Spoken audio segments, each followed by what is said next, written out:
Sofia is the ultimate embodiment of loneliness at the summit of power. She has lost everything that was truly hers: her Greek homeland, her birth family, and her husband's love. She devoted her entire life to securing a throne for a foreign nation, only to be repaid with the cruelest betrayal from the very man she so faithfully served.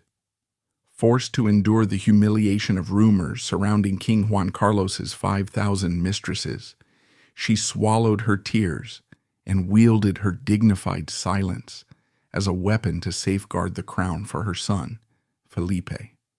Hers is the tragedy of a perfect woman, trapped within the very gilded cage she sacrificed her entire life to polish. She was born Princess Sofia of Greece and Denmark on November 2, 1938, in a villa in Athens. Her father was Prince Paul, the brother of the King of Greece. Her mother was the formidable iron-willed Princess Frederica of Hanover. But this was no fairy tale beginning. Europe was teetering on the brink of the Second World War, and the Greek monarchy was a fragile institution, resting on a throne that shook with every political tremor. Sofia was barely a toddler when the Italian fascist forces, and later the Nazis, invaded Greece. What followed was not a royal procession, but a desperate, terrifying flight for survival. The family was forced to evacuate the palace, packing their lives into a few trunks. They fled first to the island of Crete, but the German paratroopers were close behind. Imagine a 2-year-old girl, carried in her mother's arms, running through olive groves as Stuka dive bombers screamed overhead. The family was eventually evacuated by a British destroyer, huddled below decks, listening to the explosions that destroyed their homeland. They became refugees. For the next 5 years, they lived a nomadic existence, the suitcase royals. They moved from Egypt to South Africa, dependent on the charity of other governments, living in borrowed houses, wearing mended clothes. It was during these formative years in South Africa that the young Sofia learned her first and most enduring lesson. Security is an illusion. She saw her parents stripped of their palaces and their servants, reduced to anxious refugees waiting for news from the front. She saw that a title means nothing if you don't have a home. This trauma instilled in her a deep, almost desperate need for stability. She became a quiet, watchful child, a sharp contrast to her boisterous younger brother Constantine. She learned to make herself small, to be helpful, to never be a burden. When the war ended and the family finally returned to Athens in 1946, they did not return to peace. Greece was plunging into a vicious civil war. The communists were fighting to abolish the monarchy. The streets of Athens were dangerous. Sofia grew up in a palace that felt more like a bunker. Her mother, Queen Frederica, was a polarizing figure, brilliant, meddling, and fiercely ambitious. Frederica dominated the family, and she drilled a specific philosophy into her shy, sensitive daughter. Feelings are for commoners. Royals have duties. Sofia was sent away to the remote Salem boarding school in Germany, run by her uncle. It was a Spartan, rigorous institution inspired by the educational philosophy of Kurt Hahn, the same man who inspired Prince Philip's brutal school, Gordonstoun. There, the princess didn't wear tiaras, she scrubbed floors. She broke the ice on the washing basins in the morning. She learned to care for others, studying childcare and nursing. She was being molded not just into a royal, but into a servant of the state. She was intelligent, introspective, and deeply lonely. She was a princess, yes, but she was a pawn waiting to be played on the great chessboard of Europe. And the player moving the pieces was her mother, Queen Frederica, who had one ambition: to find her daughter a king. The year was 1954. Queen Frederica, worried about the dwindling number of eligible royal bachelors in a post-war Europe that was rapidly becoming Republican, came up with a masterstroke. She organized a cruise on the luxury liner Agamemnon. She invited the younger generation of every royal house in Europe, the Bourbons, the Habsburgs, the Badens, the Hanovers. It was dubbed the Cruise of Kings. The press called it a floating marriage market. On that boat, amidst the sun-drenched Greek islands and the flowing champagne, the shy, serious 15-year-old Sofia crossed paths with a tall, jovial 16-year-old boy named Juan Carlos. He was the Infante Juan Carlos of Spain. He was handsome, athletic, and possessed a booming laugh that made everyone around him feel at ease. He was the life of the party, the joker, the charmer, but like Sofia, he was damaged goods. Juan Carlos was a prince without a throne. His grandfather, King Alfonso XIII, had been exiled from Spain in 1931. Spain was now under the thumb of General Francisco Franco, a fascist dictator who had no love for the liberal monarchy. Juan Carlos was living in a strange limbo, born in Rome, living in Portugal, but being educated in Spain under Franco's watchful, predatory eye. He was essentially a hostage, being groomed by a dictator who might or might not decide to make him king one day. On that cruise, there were no sparks, not yet. Juan Carlos was too loud, too immature for the intellectual Sofia, and Sofia was perhaps too serious, too Greek for the fun-loving Spaniard. He later admitted he found her intimidatingly intelligent. It would take another 7 years for their paths to truly converge. They met again at the wedding of the Duke of Kent in London in 1961. They were older now. Sofia had blossomed. She had cut her hair, refined her style, and carried herself with a quiet, regal confidence. She had represented Greece in sailing at the 1960 Rome Olympics. She was a woman of substance. Juan Carlos, meanwhile, was lonely. He was caught between his authoritarian father, the Count of Barcelona, who lived in exile in Portugal, and the dictator Franco in Madrid. He needed an ally. He needed a partner who understood the peculiar burden of royal exile. He looked at Sofia and saw something he desperately needed: strength. He saw a woman who would not buckle under pressure, a woman who knew the protocol, who knew the history, who had the royal pedigree that Franco couldn't ignore. They began to court. It was not a burning, passionate romance of poetry and moonlight. It was a romance of shared understanding. They walked in the gardens of Claridge's Hotel in London. They spoke in English, their only common language. Within months, Juan Carlos proposed. Legend has it he tossed the ring box to her across a room in a hotel in Lausanne, shouting, "Sophie, catch!" It was playful. It was charming. It was exactly who he was. And Sofia, starving for affection and a role to play, caught the ring. But she wasn't just catching a diamond. She was catching a destiny that would demand everything she had. The wedding took place in Athens on May 14th, 1962. It was a massive international event, a final hurrah for the old European royalty. But even on her wedding day, the cracks in the foundation were visible. There was the issue of religion. Sofia was Greek Orthodox. Juan Carlos was Catholic. The negotiations were tense. In the end, they had to endure 3 separate ceremonies in one day: a Catholic one, an Orthodox one, and a civil one. It was exhausting, but it was the first of Sofia's great sacrifices. To marry Juan Carlos, she agreed to convert to Roman Catholicism. This was not a small thing. Her Orthodox faith was the core of her identity. It was the spiritual anchor that had held her together during the war. Giving it up was a spiritual amputation, but she did it for him. Then there was the issue of her name. In Greece, she was Sofia with a PH, but to be acceptable to the Spanish people, she had to become Sofia with an F. She had to learn Castilian Spanish from scratch. She had to erase the Greek parts of herself to become the Spanish consort. On the wedding day, it rained. In Greece, rain on a wedding day is considered good luck, a sign of fertility.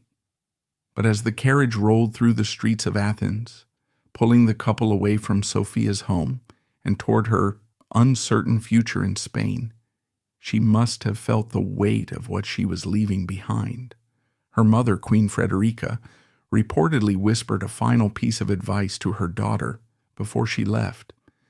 A princess never cries in public, and a queen never complains. Sofia would hold on to those words like a shield. If Sofia thought marriage would bring freedom, she was mistaken. The young couple did not move into a grand palace in Madrid. They moved into the Zarzuela, a modest, drafty hunting lodge on the outskirts of the city, surrounded by scrubland. They were entering the lion's den. General Franco was still the absolute ruler of Spain. He was old, suspicious, and deeply conservative. He viewed Juan Carlos as a tool, a puppet to be molded. He viewed Sofia with deep suspicion. She was a foreigner. She was Greek. She was a Mason. She was too intellectual. For the next 13 years, from 1962 to 1975, Sofia lived on a knife's edge. They were the Prince and Princess of Spain, a title invented by Franco to avoid calling them Royal Highnesses of the Bourbon dynasty. They had no official power. They were constantly watched by Franco's spies. Every phone call was likely tapped. Every dinner party guest was vetted. It was a suffocating, claustrophobic existence. But this is where Sofia's brilliance shone. While Juan Carlos chafed under Franco's control, often struggling with his temper and his frustration, Sofia played the long game. She realized that the only way to survive was to be impeccable. She dedicated herself to becoming the perfect Spanish wife. She traveled across the dusty, impoverished plains of 1960s Spain, visiting hospitals, schools, and convents. She won over the suspicious Spanish aristocracy not with charm, but with work ethic. She bore children, the insurance policy for the dynasty. Infanta Elena was born in 1963, Infanta Cristina in 1965, and finally the heir, Prince Felipe, in 1968. With the birth of a male heir, Sofia's position was secured. She had done her duty. She had provided the continuity Franco demanded. But at home, the silence was growing. Juan Carlos was a man of high energy and physical appetites. He loved fast cars, sailing, hunting, and increasingly he loved the company of beautiful women. In the early years, Sofia blinded herself to it. She told herself it was just his bourbon charm. She focused on the children. She focused on the mission, to make him king. She became his chief advisor, his emotional anchor. When he was depressed by Franco's humiliations, she buoyed him up. When he wanted to quit and leave Spain, she reminded him of his destiny. They were partners in a political enterprise, but the romantic partnership was fraying. There were rumors of night excursions. Juan Carlos would disappear on his motorcycle, leaving his security detail behind. There were whispers of actresses and aristocrats. Sofia, isolated in the Zarzuela, far from her family in Greece, began to retreat into herself. She couldn't talk to anyone. To complain would be treasonous. It would endanger the succession. If she caused a scandal, Franco could easily kick them out and choose a different successor. So, she swallowed the pain. She channeled her emotions into music, into archaeology, into a fierce, protective love for her son, Felipe. She created a world within the palace walls where she could be safe. November 20th, 1975. General Franco died. The iron grip that had held Spain for nearly 40 years was released. 2 days later, Juan Carlos was proclaimed King of Spain. The ceremony in the Cortes was electric with tension. The country was a powder keg. Would there be another civil war? Would the military revolt? Sofia sat on a velvet chair, dressed in a bright fuchsia gown, watching her husband take the oath. She looked regal, composed, and utterly triumphant. This was the moment she had sacrificed her religion, her language, and her youth for. She was now Queen Sofia of Spain. As the applause washed over them, she likely looked at Juan Carlos with a mixture of immense pride and tentative hope. They had survived the dictator. They had survived the exile. Now surely they could build a life together. Now they were free. But as she would soon discover, freedom is dangerous for a man like Juan Carlos. The discipline that Franco had forced upon him was gone. The king was now the supreme power in the land. He was popular, he was handsome, and he was the master of his own destiny. And a king who answers to no one often forgets the promises he made to the quiet, loyal woman standing 2 steps behind him. The crown was secure, but the marriage was about to face its true test. When the crown was finally placed upon their heads in 1975, the world expected a fairy tale. Spain was waking up from a 40-year nightmare of dictatorship, and Juan Carlos and Sofia were the fresh, beautiful faces of a new dawn. They were young, they were glamorous, and they appeared to be partners in every sense of the word. To the Spanish people, they were the team of the transition, the couple that would steer the ship of state through the treacherous waters of democracy. But inside the walls of the Zarzuela Palace, the reality was fracturing. The shared enemy, General Franco, was dead, and without the pressure of survival holding them together, the differences between the king and queen became gaping chasms. Juan Carlos, finally free from the old dictator's leash, was eager to make up for lost time, indulging in a hedonistic explosion of freedom that had no place for a serious, intellectual wife. While Spain was falling in love with their king, the queen was learning a brutal lesson. Winning the throne was the easy part. Surviving the marriage would be the true battle. Sofia, sensing the growing distance between them, decided to make a romantic gesture. Juan Carlos was ostensibly out hunting at a rural estate near Toledo, a rugged region known for its hunting grounds and privacy. Naively, perhaps desperately, Sofia decided to surprise him. She took her children in the car, envisioning a warm family reunion, a weekend where she could reconnect with the man she loved. She drove through the dusty Spanish countryside, spurred on by the hope that shared hardships had forged an unbreakable bond. When Sofia arrived at the estate, the servants were visibly flustered, trying to delay her, but Sofia, with the authority of a queen, subdued them. She found her husband, but she did not find him alone. He was with another woman. The betrayal was not just in the act itself, but in the casualness of it. It was a betrayal that suggested this was not a mistake, but a lifestyle. The humiliation of being the wife who didn't know, the fool who walked in on her own tragedy, was absolute. In a fit of Greek fury, a rare explosion of emotion from a woman who had been trained to suppress everything, Sofia took the children and fled. She didn't just return to Madrid. She left the country.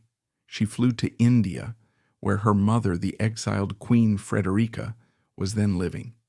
Sofia arrived in Madras broken, sobbing, and determined to divorce Juan Carlos. She was done with the lies, done with the hunting trips that were merely covers for infidelity, and done with Spain. But it was there, in the heat of India, that the steel door of royal duty slammed shut on her personal happiness. Queen Frederica, a woman who had lost her own throne and knew the bitter taste of irrelevance, did not offer her daughter a shoulder to cry on.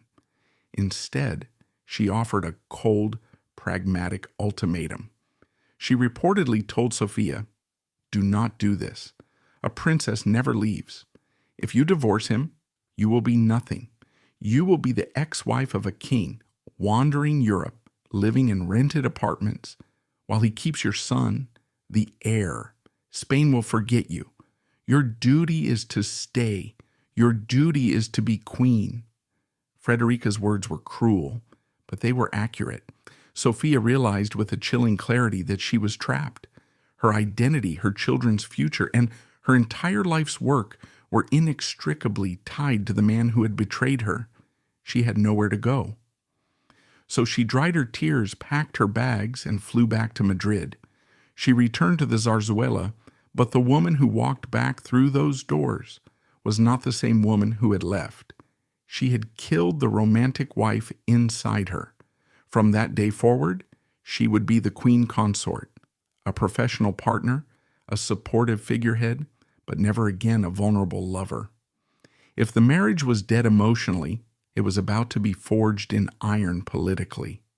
The ultimate test of their partnership came on February 23rd, 1981, a date etched into the soul of every Spaniard.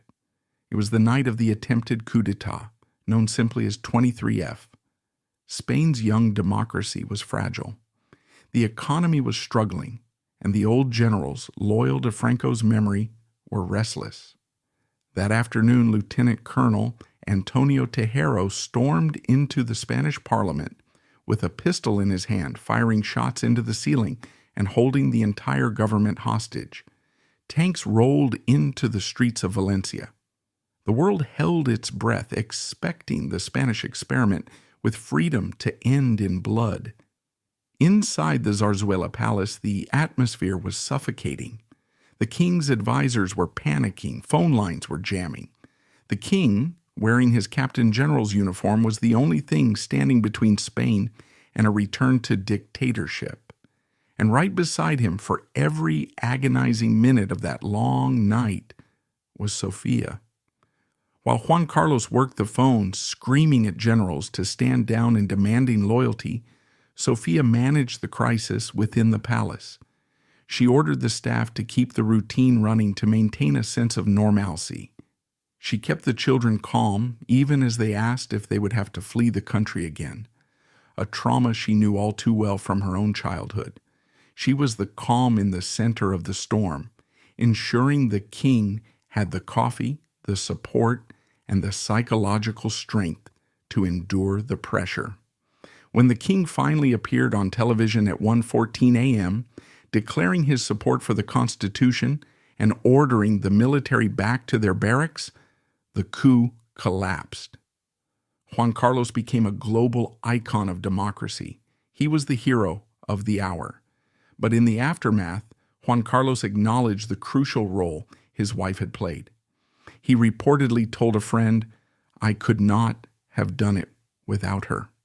For a brief, shimmering moment, the trauma of the coup brought them closer together. They were comrades in arms, the king and queen who had saved Spain. But while the coup cemented their public legend, it did nothing to heal the private wounds.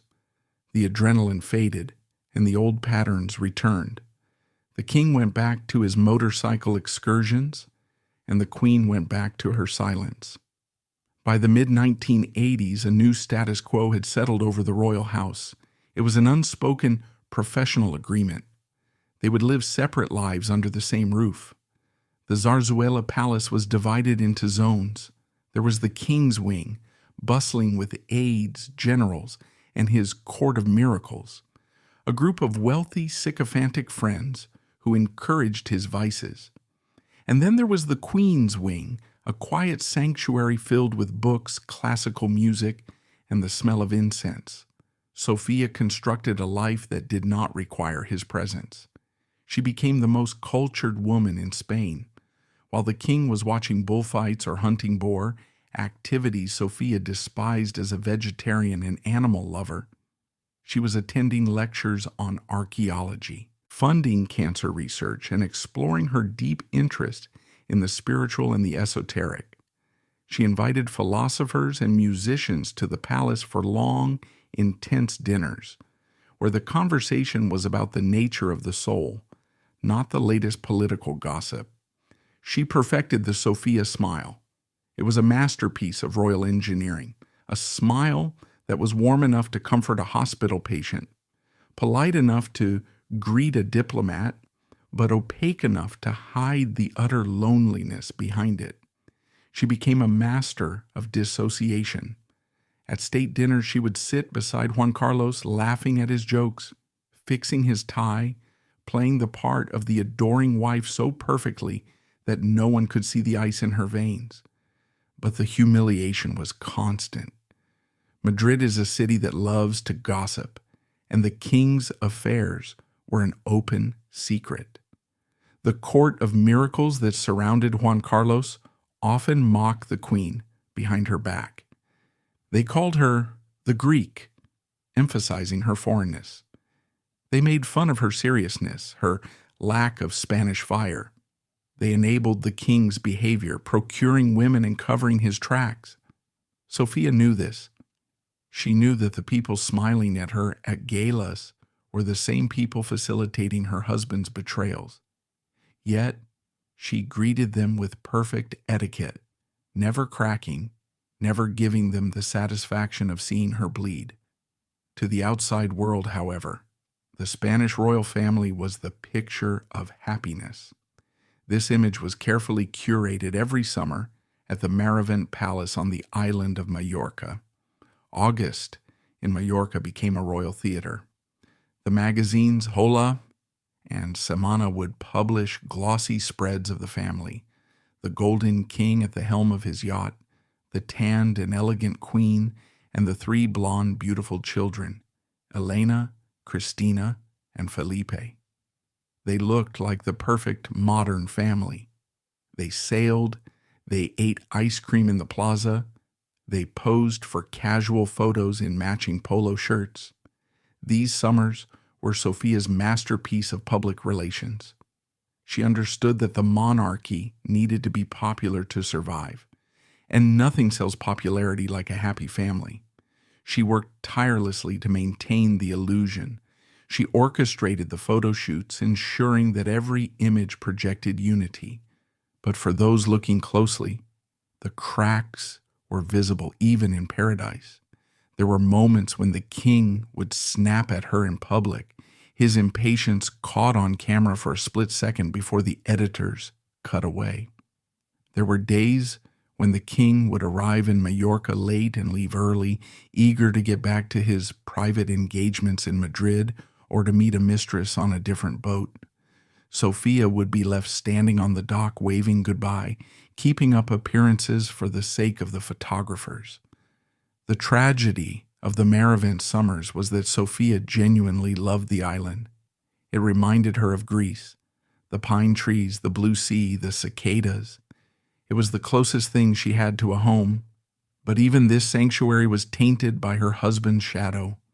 It was in Majorca that she often had to host the king's friends, the very people who were complicit in her humiliation, serving them drinks and making polite conversation while knowing exactly what they were whispering about her. Her only true solace during these years was her son, Prince Felipe. She poured all her emotional energy into him. If Juan Carlos was the absent, charismatic father, Sofia was the constant, demanding mother. She was determined that Felipe would not be like his father. She raised him to be disciplined, serious, and respectful of women. She spoke English with him, creating a private language that excluded the king. In many ways, she was raising Felipe not just to be the future king, but to be the anti-Juan Carlos. It was her quiet revenge to mold the heir into a better man than the husband she had lost. As the 1990s approached, the king's indiscretions began to move from short-term flings to long-term parallel relationships. The name Marta Gaia began to circulate in high society. She was a beautiful interior designer from Majorca, and unlike the others, she was not just a passing fancy.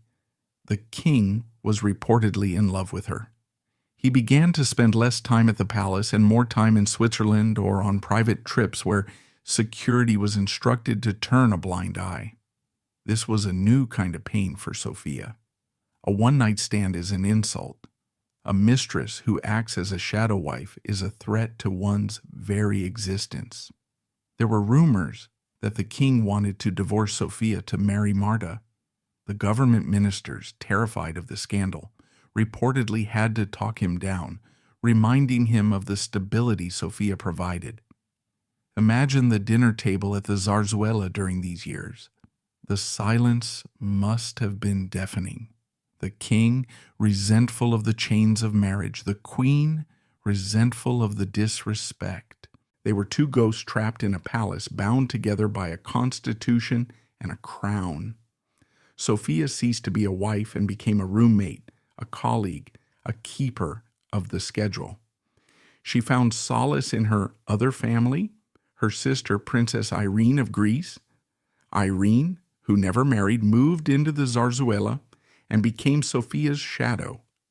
They were inseparable. Two Greek sisters, adrift in a Spanish palace, speaking German and English to each other, creating a bubble of comfort against the hostility of the court. Irene was the only person Sofia could truly trust, the only witness to the tears that fell behind the closed doors of the queen's bedroom. As the decade drew to a close, Queen Sofia had successfully played her part. Spain was booming.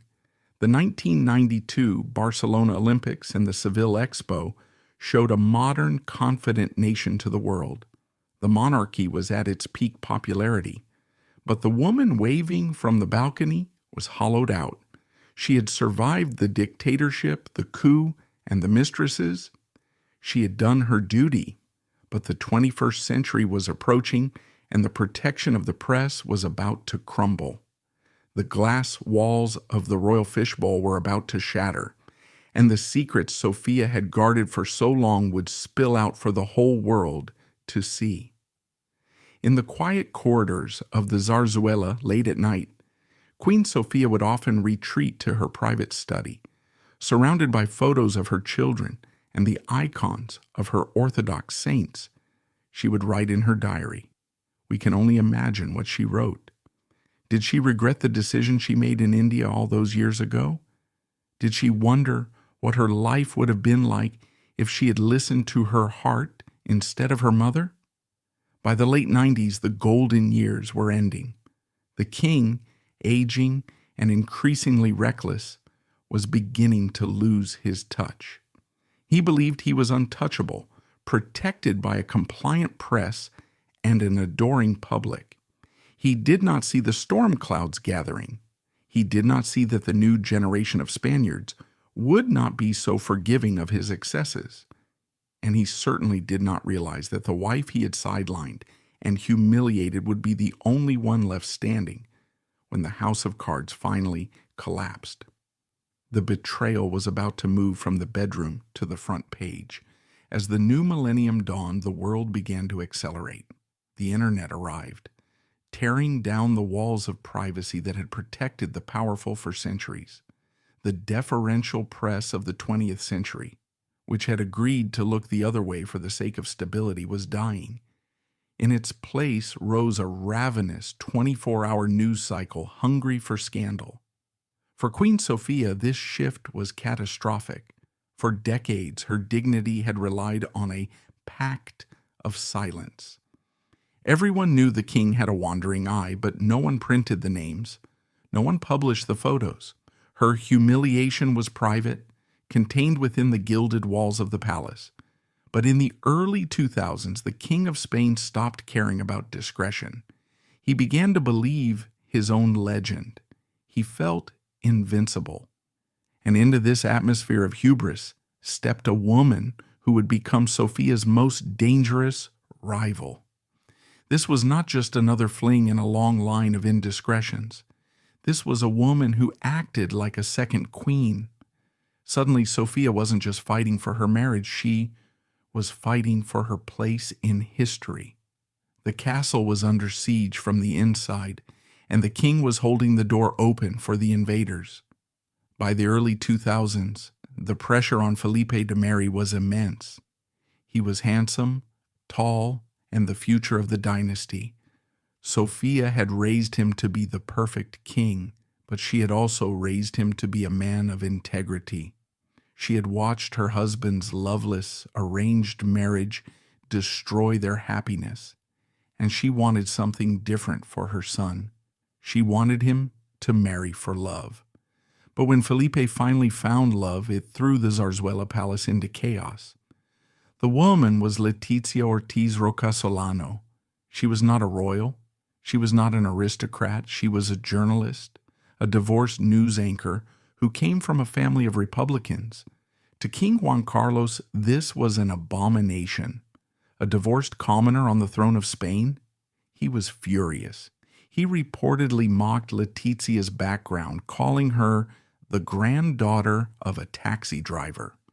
He demanded that Felipe break it off, just as he had forced Felipe to break off previous relationships with women he deemed unsuitable. This was the moment Queen Sofia had to choose. She was a Greek royal, a traditionalist to her core. A divorcee on the throne went against every rule she had been taught since birth, but she looked at her son and she saw the pain in his eyes. Felipe gave his parents an ultimatum. If I cannot marry her, I will renounce the throne. Sofia remembered the cold advice of her own mother in India, duty before happiness, and she decided to break the cycle. In a stunning act of defiance against her husband, Sofia sided with her son. She threw her support behind Letizia. She coached her, guided her through the minefield of protocol, and convinced the king to give his blessing. On May 22, 2004, under a torrential downpour in Madrid, Felipe married Letizia. As thunder shook the Almudena Cathedral, Sofia watched with tears in her eyes. It was a victory for her son, but it created a new fracture in the family. The king never truly accepted Letizia, and he resented Sofia for enabling the match. The team was broken. The king was now isolated in his anger, and Sofia was isolated in her role as the peacemaker between a stubborn father and a defiant son. While the family argued over Letizia, a far more dangerous threat was entering the king's life. Her name was Corinna Zusain Wittgenstein. She was everything Sofia was not. She was a glamorous, blonde, Danish-born German businesswoman, 26 years younger than the king. She was modern, savvy, and deeply involved in the world of high-stakes business and international diplomacy. They met at a shooting party in 2004. Unlike the king's previous lovers, who were content to stay in the shadows of borrowed apartments, Corinna entered the king's public life. She began to organize his safaris. She managed his travel. She appeared on official state trips, traveling in the king's plane, sometimes listed as a strategic advisor to the Spanish delegation. For Queen Sofia, this was a humiliation without precedent. Imagine the scene. The king and queen of Spain arrive in Germany or Saudi Arabia for a state visit. Sofia descends the stairs of the plane, smiling, waving, accepting the flowers. And just a few steps behind her, or waiting in the black limousine on the tarmac, is the mistress. The king was essentially traveling with two wives. The Spanish elites in Madrid were aghast. They called Corinna the Shadow Queen. She was living in a luxury cottage on the grounds of the Zarzuela Palace itself, El Pardo, just a few miles from where Sofia slept. The king was spending his days with Corinna, discussing business, renovating the cottage to her tastes, and playing with her son, to whom he acted like a second father. Sofia knew, the security guards knew, the politicians knew. But Sofia was trapped in her role. She couldn't scream. She couldn't throw Corinna out. To acknowledge Corinna publicly would be to destroy the monarchy's reputation. So she endured the unendurable. She continued to share the stage with a husband who would leave the royal box at the opera and go straight to another woman's bed. There is a particularly cruel anecdote from this era.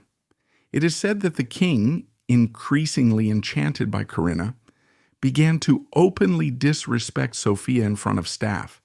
He would interrupt her, ignore her questions, or simply walk away while she was speaking. He stopped wearing his wedding ring. The emotional violence was subtle but constant. He was dismantling her dignity piece by piece, emboldened by a mistress who made him feel young and powerful again. As if the marital crisis wasn't enough, the perfect family image that Sofia had carefully cultivated began to rot from the inside.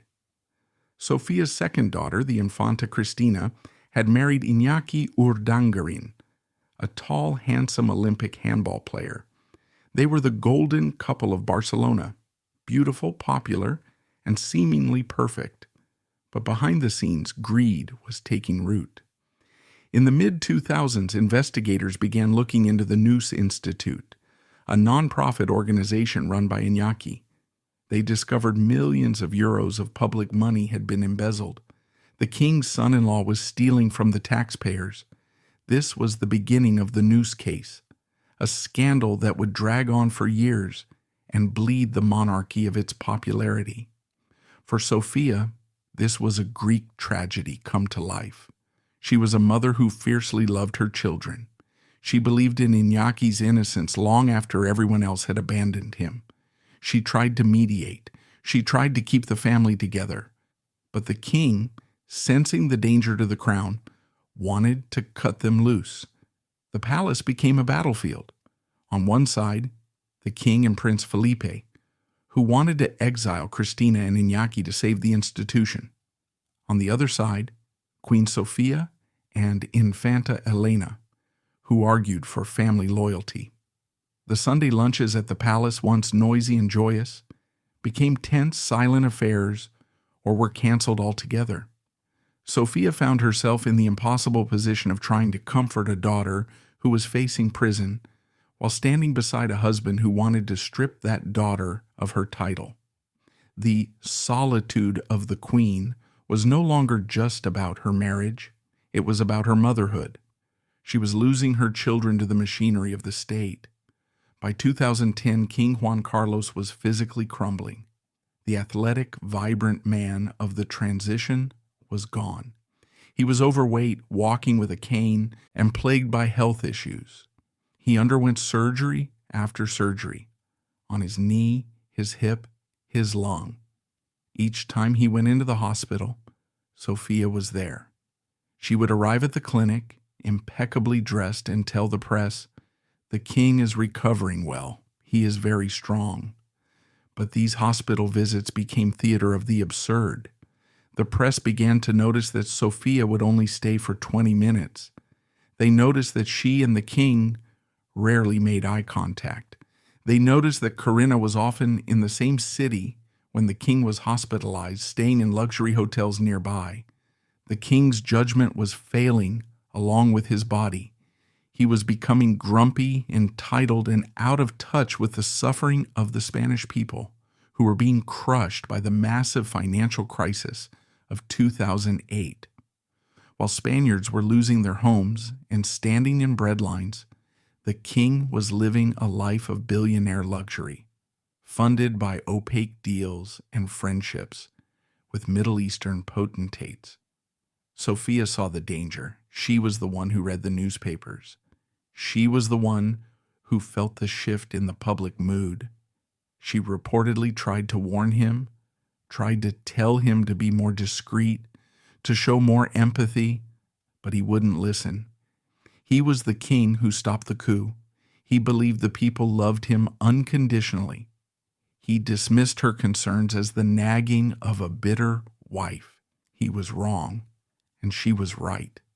The nadir of this period came during the Christmas celebrations of 2011. The royal family, once the envy of Europe, was in tatters.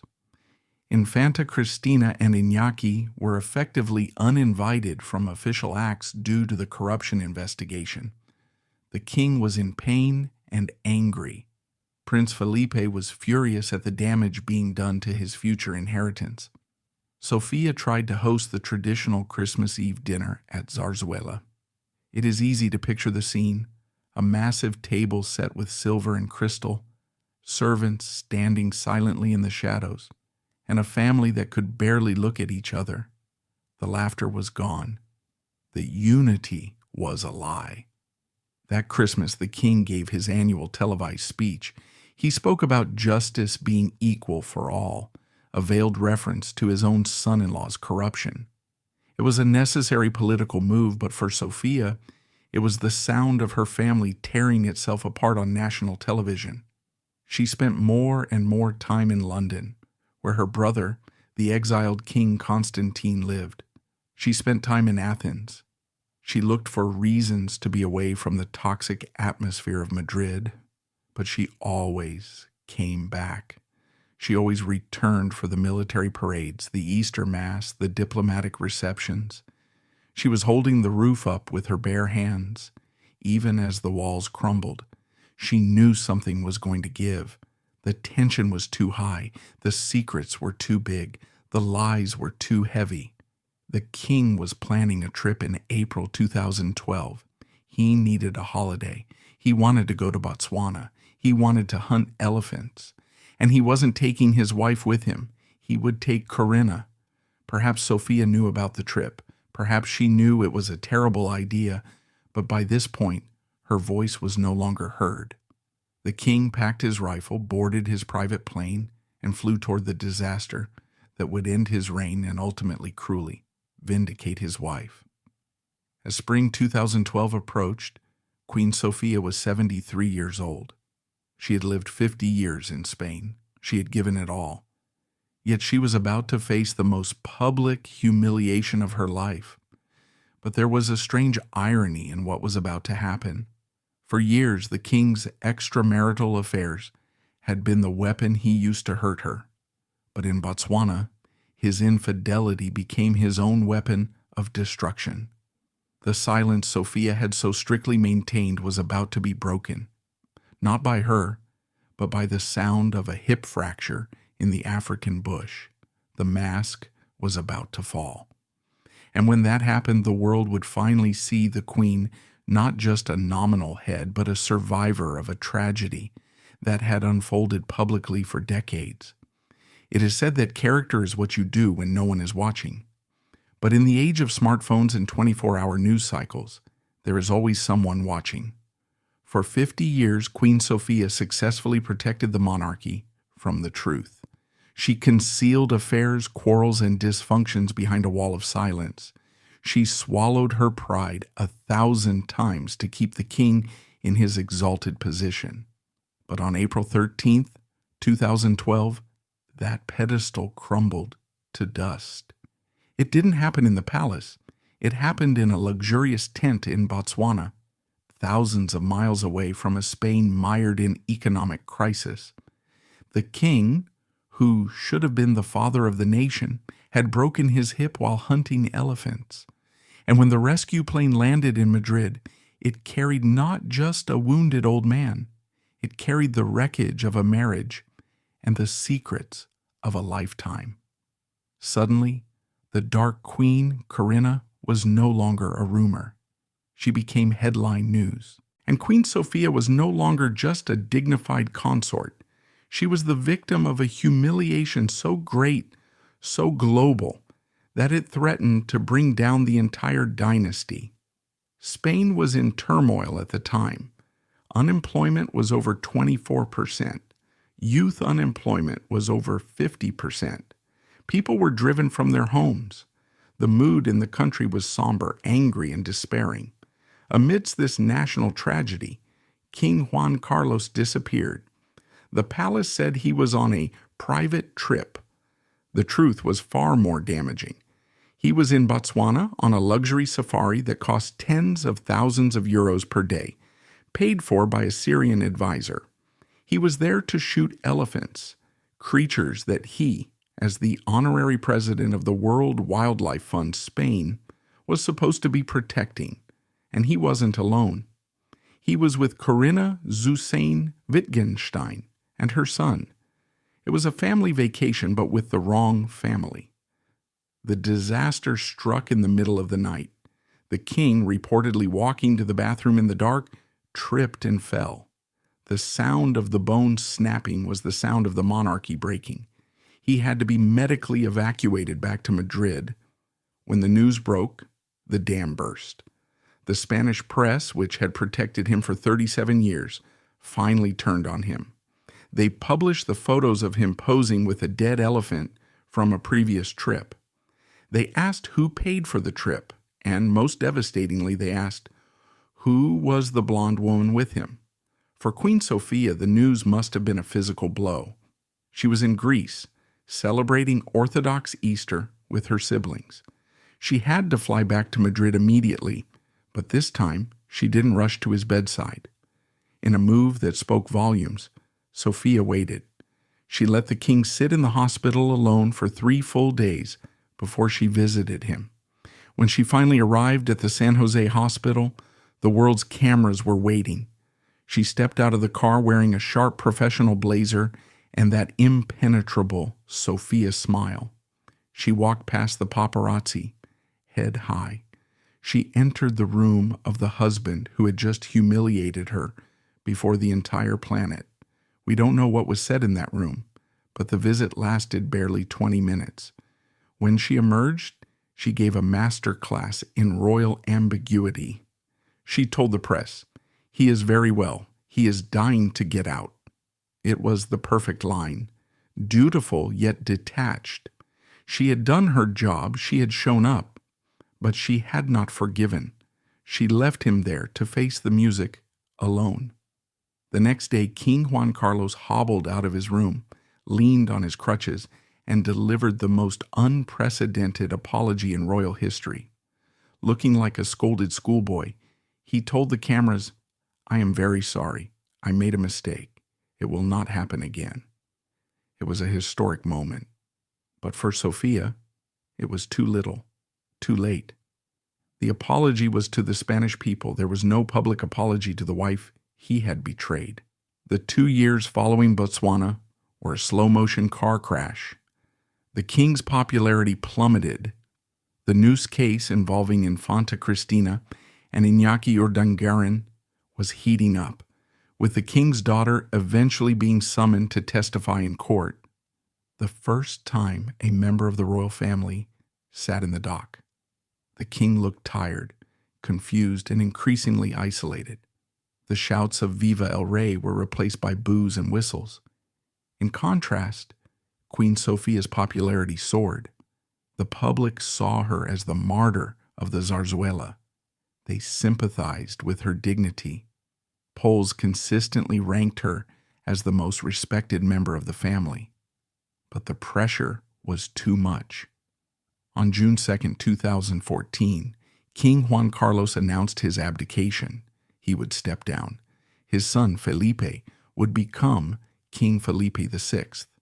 The abdication ceremony on June 18, 2014, at the Royal Palace in Madrid was supposed to be a celebration of Juan Carlos's reign. Instead, it became a showcase of the icy distance between the king and queen. There is a moment from that day that royal watchers analyze for years. Juan Carlos, having signed the instrument of abdication, stood up. He turned to his son, Felipe, and hugged him emotionally. He hugged his granddaughters, and then he turned to Sofia. Sofia, standing there in a cream suit, looked at him. Juan Carlos gave her a perfunctory, barely there acknowledgement, a quick nod, a cold brush of the arm. He didn't kiss her. He didn't hug her. He barely looked her in the eye. Even in his final moment as monarch, he could not bring himself to show warmth to the woman who had made his reign possible. Sofia, as always, kept smiling, but the pain in her eyes was visible. She was witnessing the end of the era she had built, and the man she built it with was treating her like a stranger. With the abdication, Sofia lost her title as queen consort. She became Queen Sofia, while Letizia became the new queen consort. It was a changing of the guard. And for Sofia, it meant a loss of power. She was no longer the first lady of the land. She was now the grandmother, the relic of the previous reign. And she was about to find out that the new regime, led by her daughter-in-law Letizia, had very different ideas about how the monarchy should be run. If Botswana was the professional betrayal, what happened on Easter Sunday 2018 was the personal betrayal. The setting was the Cathedral of Palma de Mallorca. It was the traditional Easter Mass, one of the few times the entire family appeared together in public. The tension between Queen Sofia and Queen Letizia had been simmering for years. Letizia was a modernizer. She wanted a slimmed-down monarchy, free from the corruption and scandals of the past. She was fiercely protective of her daughters, Leonor and Sofia, keeping them away from the press. Sofia, on the other hand, was a traditionalist. She believed the monarchy needed to be seen to be loved. She wanted to show off her granddaughters. She felt cut off from the girls, complaining to friends that she hardly saw them, even though they lived on the same palace grounds.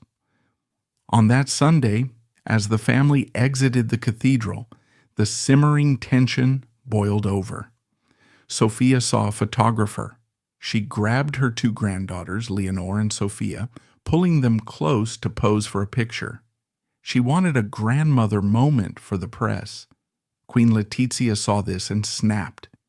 In a video that would go viral within minutes, Letizia physically walked in front of the photographer, blocking the lens with her back. She then turned and reached down to forcefully remove Sofia's hand from Princess Leonor's shoulder. But the most shocking moment came from the 12-year-old Princess Leonor. Caught in the middle of this battle of queens, the young girl roughly swatted her grandmother's hand away. Sofia looked stunned. She tried to maintain her smile, but her face betrayed a deep, confused hurt. She looked at Letizia with a "why are you doing this" expression. King Felipe tried to intervene, grabbing his wife's arm, whispering furiously. Juan Carlos, standing a few feet away, watched the scene with a look of utter exhaustion and disbelief. The Easter incident, or Queen's Clash, was a catastrophe. For Sofia, it was devastating.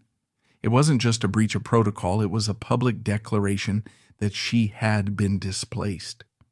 The daughter-in-law she had supported against the king's wishes was now pushing her aside. The granddaughter she adored was pushing her hand away. The video played on a loop on every news channel in Spain. Lip readers analyzed every word. Body language experts dissected every gesture. The verdict was split. Some defended Letizia's right to protect her children. But the vast majority of Spain sided with Sofia. They saw an elderly grandmother being bullied. At her next public appearance, Sofia received a standing ovation that lasted for minutes. But the damage was done. The illusion of a happy family which Sofia had spent 50 years constructing was definitively destroyed. The world now knew that the Spanish royal family was a house divided, filled with resentment, anger, and broken relationships. In the years following the abdication, the investigations into Juan Carlos's finances intensified. Swiss prosecutors were looking into millions of euros hidden in offshore accounts. The name Corinna appeared in legal documents, alleging that the king had given her 65 million euros as a gift.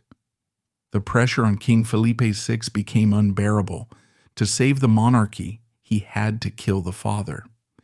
In March 2020, Felipe renounced his inheritance from his father and stripped Juan Carlos of his royal allowance. It was a public disavowal. Then, in August 2020, came the bombshell letter. Juan Carlos announced he was leaving Spain. He didn't tell Sofia. She reportedly found out through official channels, just like the rest of the country. On August 3, 2020, the former King of Spain, the hero of the transition, boarded a private jet and fled to Abu Dhabi. He went into self-imposed exile, leaving behind his country, his crown, and his wife. Sofia did not go with him. She stayed in the Zarzuela. She stayed in Madrid. After nearly 60 years of marriage, the separation was finally physical and absolute. He was in a luxury hotel suite in the desert, surrounded by handlers. She was in the palace, surrounded by memories. There is a haunting image of Queen Sofia from the summer of 2020, just after Juan Carlos left. She was seen shopping in a department store in Palma de Mallorca. She was wearing a face mask due to the COVID-19 pandemic, but her eyes were visible. They were tired. She walked through the aisles, looking at creams and perfumes, a solitary figure in a mundane setting. She had won in a sense. She was the one who remained. She kept her title, her home, and the respect of her people. The husband who had betrayed her was banished. The mistress was entangled in legal battles. But what kind of victory is it to be the last one standing in an empty house? Sofia had survived the war, the coup, the affairs, the scandals, and the family feuds. She was the Iron Queen. But as she walked through the streets of Mallorca that summer, one couldn't help but wonder if she missed the noise, the chaos, and even the man who had caused her so much pain. Because the opposite of pain isn't happiness, it's silence. And now finally Queen Sofia had all the silence she could ever want. They say that time heals all wounds, but in the House of Bourbon, time merely turns wounds into scars. We have followed Queen Sofia from her terrified childhood in war-torn Greece to her glittering wedding in Athens. We have watched her endure the suffocating pressure of Franco's dictatorship, the exhilaration of the transition to democracy, and the slow, agonizing disintegration of her marriage. We have seen her betrayed by a husband who felt he was above the rules, and sidelined by a daughter-in-law determined to rewrite them. Now we arrive at the final chapter. The king has fled. The children are grown. The noise of the scandals has faded into a dull roar. What is left when the drama ends? Silence. For Queen Sofia, the last few years have been a time of profound solitude, but also of quiet vindication. She is the survivor, the one who stayed. While King Juan Carlos lives out his days in a golden cage in the Arabian desert, Sofia remains in the palace they built together, guarding the flame of the dynasty for the next generation. But victory, as she has learned, is a cold companion. In this final installment, we witness the twilight of a queen who gave everything to a crown that ultimately asked for one final sacrifice: her invisibility. August 2020 changed the geography of Queen Sofia's heart. When King Juan Carlos boarded that private jet to Abu Dhabi, fleeing the mounting financial scandals, he didn't just leave the country. He left behind a vacuum that Sofia had to navigate alone. For the first time in nearly 60 years, she was truly the mistress of her own home. The king's wing of the palace fell silent. The frantic comings and goings of his advisors, his friends, and his shadow court ceased. But the irony of their separation is bitter. Juan Carlos, the man who craved freedom and pleasure, is now trapped in a luxury hotel suite on Zayanurai Island, thousands of miles from the land he ruled. He is surrounded by staff, but he is fundamentally alone, cut off from the vibrant Spanish life he loved, the bullfights, the sailing, the food, the friends. He is a king in a glass jar. Sofia, on the other hand, chose the harder path. She chose to stay in Madrid, in the eye of the storm. She walks the halls of the Zarzuela, surrounded by the ghosts of their marriage. Every room holds a memory. Here is where they raised the children. Here is where they plotted the transition to democracy. Here is where she cried after the Toledo incident. She has constructed a routine to keep the loneliness at bay. She leans heavily on her sister, Princess Irene of Greece, who has lived with her for decades. They are known as the girls by the palace staff. They eat dinner together on trays while watching television. They speak in a mix of Greek, English, and German. They are two elderly sisters holding on to each other as the world changes around them. But even this sanctuary is fragile. In recent years, reports have surfaced that Princess Irene's health is fading, with rumors of cognitive decline. The thought of losing her sister, her shadow, her confidant, her only true friend, is perhaps the greatest fear Sofia faces in these twilight years. If Irene goes, the silence in the Zarzuela will be deafening. If the exile of her husband was a slow grief, the death of her brother was a sudden shock.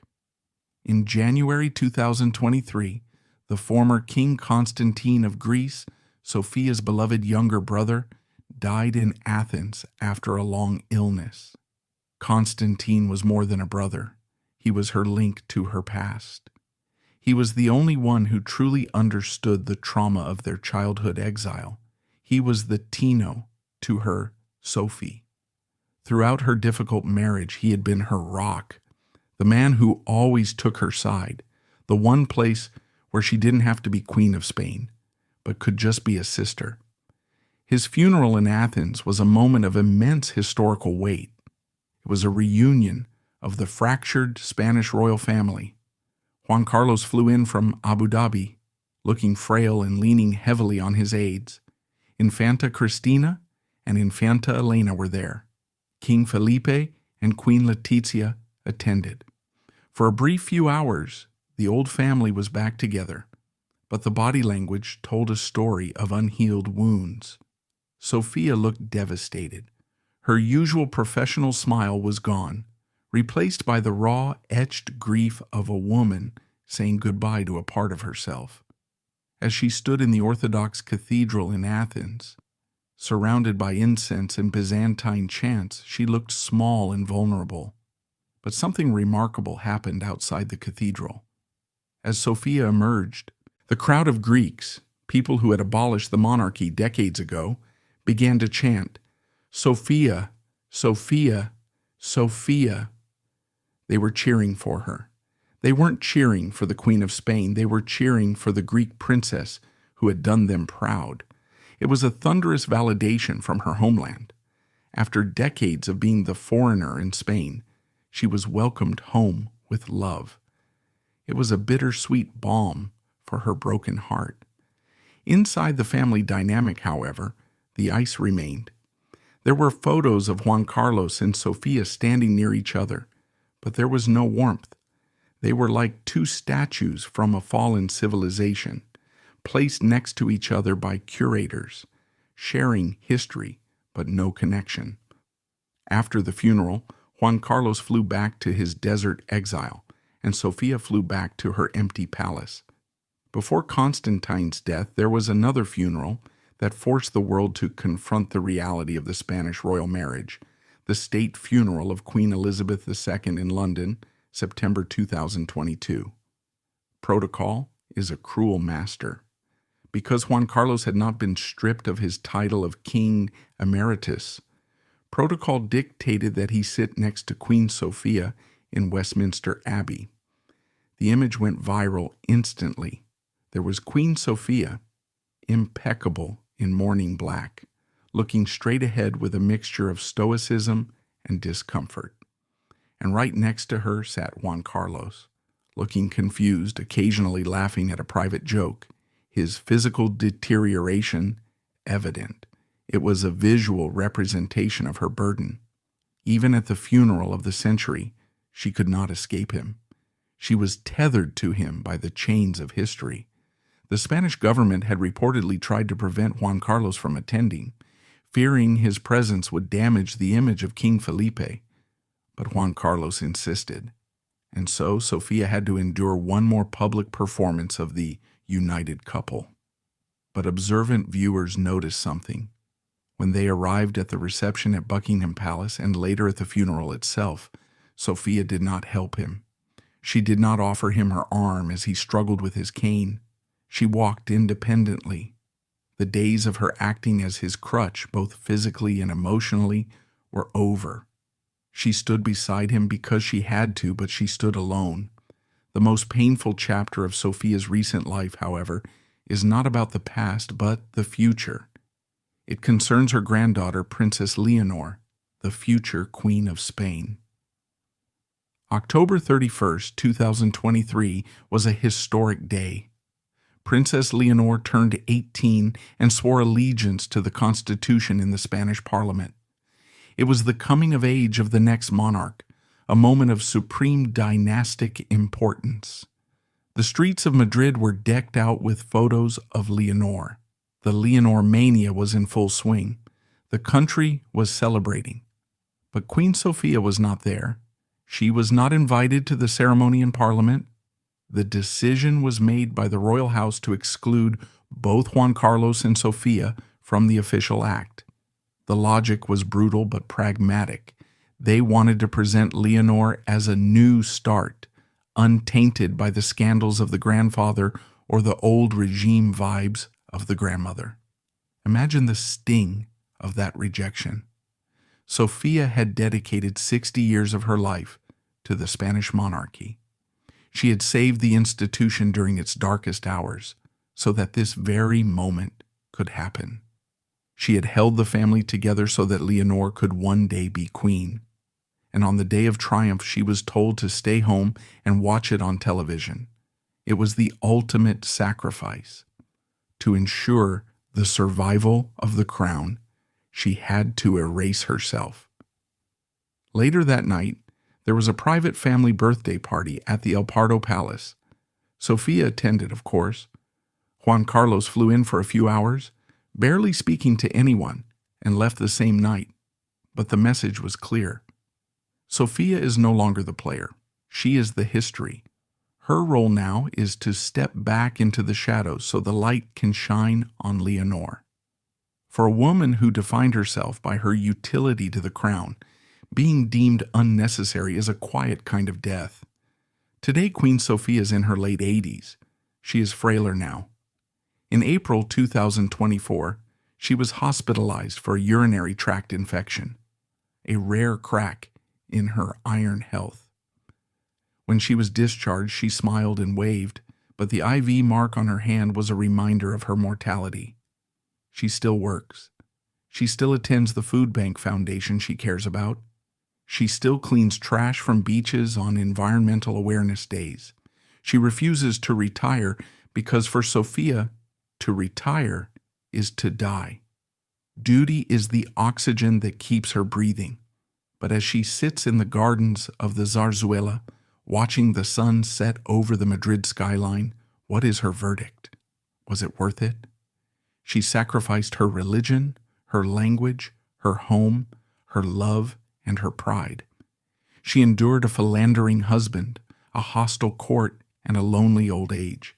Critics might say she was an enabler, a woman who upheld a patriarchal system that crushed her. They might say she should have left him in 1975, or 1981, or 2012. But history will likely be kinder. Queen Sofia was the ballast in a ship that was constantly trying to capsize. Without her stoicism, the transition to democracy might have failed. Without her professionalism, the scandals of Juan Carlos might have ended the monarchy entirely.